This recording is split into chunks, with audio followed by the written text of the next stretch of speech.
Hey everyone, welcome to the Sunny Go One Piece podcast. On this episode, we're going to be talking about anime episodes 68 through 70, which will be covering manga chapters 115 and also a small portion of 117. Here we get to talk about another cover story, this time with Koby and Helmeppo, as well as our first introduction into the Little Garden arc. Moving on to the synopsis, in this story we get to see the tale of what happened to Koby and Helmeppo after they left Luffy and joined the Marines. We see their journey of starting as chore boys to being recruited and trained by the great Vice Admiral Garp. Once the story moves back to the Strawhats, it catches up with them as they make their way onto Little Garden and explore this wild ancient island seemingly frozen in time.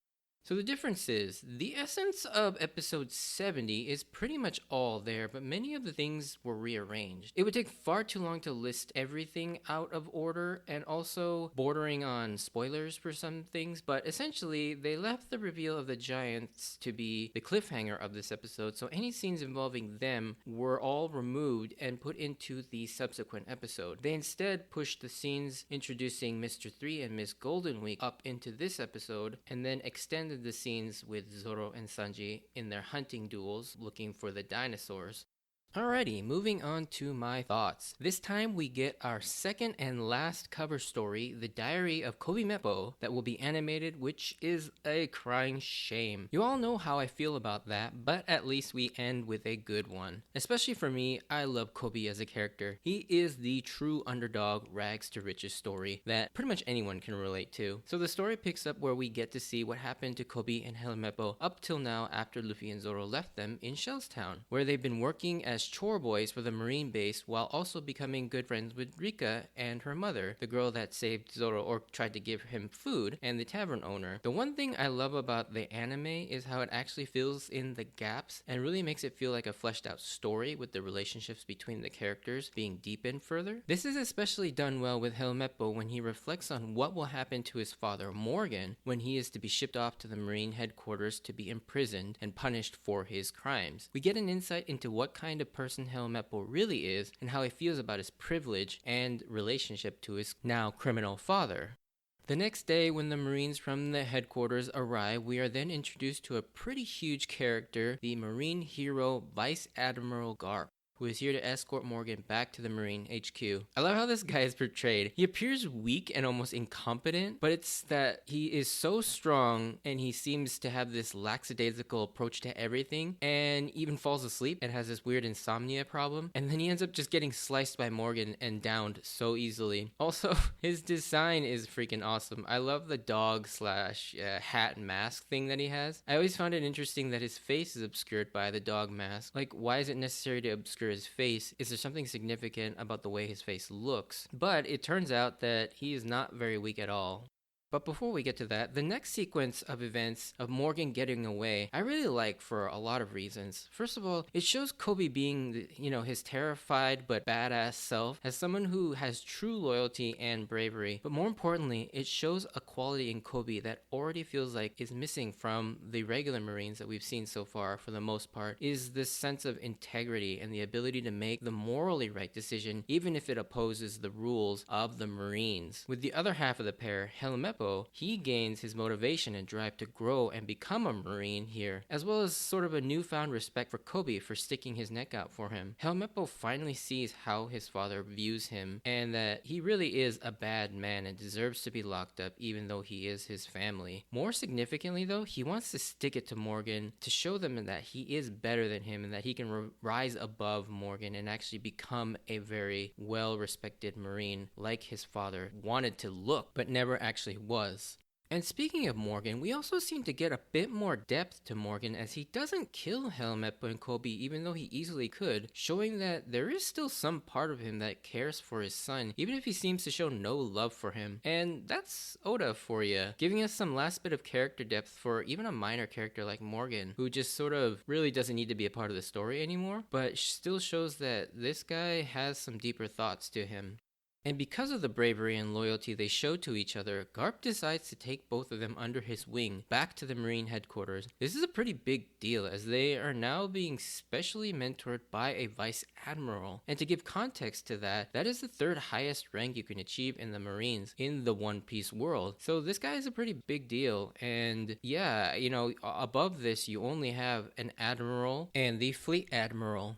So jumping ahead to the start of the next episode, we actually get back to the Straw Hat crew again, and one side note I want to mention here is Nami's concerned reaction to something she reads in the newspaper, and it seems to concern Vivi, because she kind of looks at her very worriedly. So it might be something about her country, or something to do with Baroque works on her tail. We're never shown what it is, but it's definitely interesting to see this reaction. And this part, I believe, is canon. But anyways, getting back to the Koby-Meppo story, they're now at Marine HQ with Garp and training as hard as they can to become Marine officers. And I always love seeing Koby struggle but keep pushing himself and inspiring others along the way. Koby's story always speaks to me so much because of how easy it is to relate as an unremarkable person myself. It gives me the strength and inspiration to keep pushing myself despite how impossible things are, especially how they decide to train at night since they can't train during the day because all they get to do is chore work.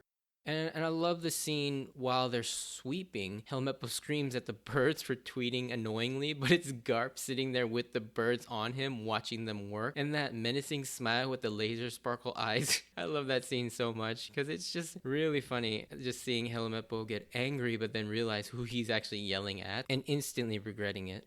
In this episode, I also really like Helmeppo's attitude and mindset here. It's like, if a situation sucks and you want to get somewhere to improve it, instead of whining, how you can't have what you want or be where you want to be, you might as well just work to improve your situation. Like, what's the alternative? And that's something I often apply to in my life. It's like when you're faced with a situation where both options suck, why not just take the one that could actually affect change and improve the situation, even though they're both very difficult? And yeah, that's something I live by to this day. Whenever, you don't have any motivation to do something, you can easily just say, oh, I'm just gonna give up. But what's the alternative? You give up and the situation still sucks, or you can put the work in and possibly change the situation for the better. I'd rather take the situation that sucks, but also can affect the change. And the growth in their relationship and friendship, as well as their rivalry, is great to see. Oda was able to create this using wordless panels in the manga, but then it's further enhanced through the anime's dialogue and acting. It's pretty incredible and a testament to his storytelling ability just through the comics and visuals. As more time passes, they eventually learn of Luffy's bounty and newfound infamy. They start talking about how Luffy is a good person and doesn't deserve to be a wanted man, or at least Koby does. Helmeppo doubts that, but Koby tells him that they're friends and understand who Luffy is. However, Garp overhears that, but interestingly enough, instead of reprimanding them, he instead calls them out privately and tells them never to utter those words again, but also tests their commitment to the Marines after hearing that. He then challenges them to see if they can take him down, but then he proceeds to beat the living hell out of both of them as Koby and Helmeppo try to land a hit on Garp. I love this scene as it shows just how much Koby has grown as a person from that first episode. He's no longer the shrimpy kid, and it has actually grown stronger both physically and mentally. I mean, he's kind of jacked here. At least he's getting really cut, and Garp recognizes this, but hilariously, he shows no mercy to them as they're still incredibly weak, but he does commit to training them up as future great Marine soldiers and possibly Marine officers. And with that end to the Koby-Meppo storyline, it'll be exciting to see what becomes of Koby and Helmeppo, and who knows when we might see them again. Of course, I know when we see them again. But if you're still following along with these episodes for the first time, then yeah, you don't know.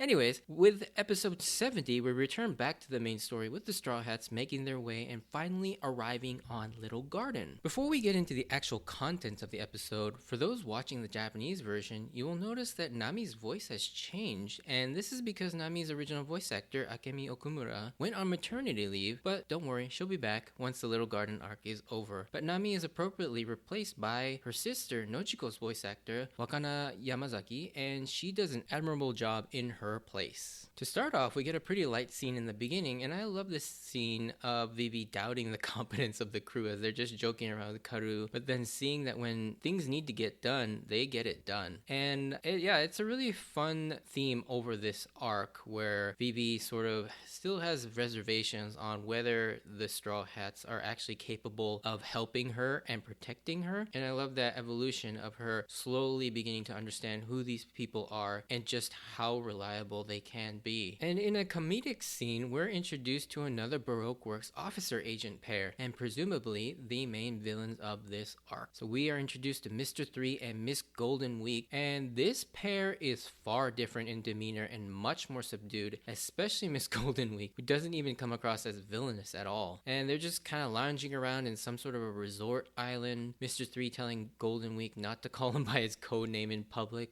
but he's got this big ass 3 on his head, and it's pretty stupid, but it's also really funny. We do find out here that Mr. 3 is definitely more of a scheming and intellectual villain, which will be interesting to see because so far we've mostly gotten villains who have been more brute force characters, aside from maybe Captain Kuro. But even Kuro, the fight itself was just pretty much pure strength or speed, I guess, and more of a physical dominance. He rarely ever used his brains in the fight.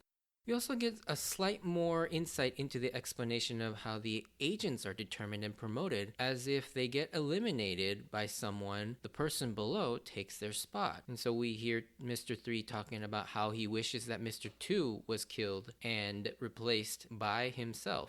And before we move on, just another fun Japanese fact about Miss Golden Week's name, as we've only had 3 female officer agents, but we can see that their theming name is after holidays. So Miss Valentine is obviously Valentine's Day. Miss All Sunday, I'll get into that a bit. But now we get Miss Golden Week. I know All Sunday isn't really a holiday, but I think it's referring to how many people have Sundays off. So I guess it's a holiday in the sense that it's all the Sundays in the year. So Oda mentions this in an SBS that it's referring to all the Sundays and that most of those Sundays are an off day for a lot of people. Anyways, getting back to Miss Golden Week, you may be wondering, what holiday is that? Well, in Japan, there is a stretch where many holidays are celebrated in one bunch, usually from April 29th to May 5th. They are the Showa Day, which celebrates the birthday of the former Emperor Showa, the Constitution Day, and then Greenery Day, and then finally Children's Day, which usually results in a 5-day weekend for most people in Japan. And it's a pretty big deal.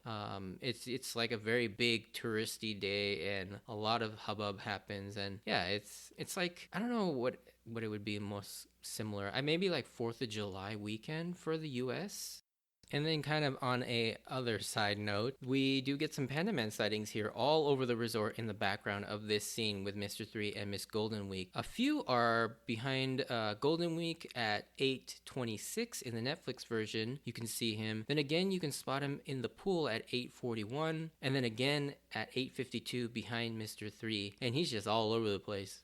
So the rest of the episode, not too much happens. We get to find out that Little Garden is a massive jungle with these huge ancient animals, including dinosaurs, with the crew deciding to do their own things as they explore the island in small groups, with Sanji and Zoro having their hunting match as they collect food. Luffy, Vivi, and Karu decide to go explore the island a bit, while Nami and Usopp, true to form, are just gonna wait on Mary safe and sound. But the episode ends with the menacing silhouette of a giant man closing in on the ship with red eyes, and there's a book narration, which is very odd for the show, that reveals where the island gets its name from, and it's the fact that to its inhabitants, who are giants, the massive island looks like a little garden, which is always an interesting thing. But I always found this weird narration kind of just odd, just thrown in there. But I guess they needed it so that they can, sort of get the context of the name. Like I've mentioned in the past, it's really a shame that this is the final cover story that is adapted into the anime, especially since these stories are always so fun and relevant to the overall story in some way, form, or another. Aside from the Koby-Meppo story, the final episode is mostly introductions of new settings and villains of the arc, and not too much of note actually happens in this episode. So yeah, that's pretty much the conclusion to these episodes. If you enjoyed this, send me a like or comment, and if you want to join me on this journey of rewatching One Piece, please consider subscribing. Check out my Instagram and Twitter account at SunnyGoPodcast if you want any updates of when I post new episodes, or just see some random pictures of One Piece from me. as always, I wanted to thank you for taking the time to listen to my podcast. And you can stay tuned for the spoiler section if you are interested. Just got a couple things I wanted to talk about. And before I close off the non-spoiler section off, I just wanted to mention again that if you wanted to further support my podcast, I created a Buy Me a Coffee account. So if you wanted to donate any money or whatever, that would be great as well. By all means, it's not necessary. If you just like to enjoy listening, that is totally cool as well. Anyways, I hope to see you next episode, and bye.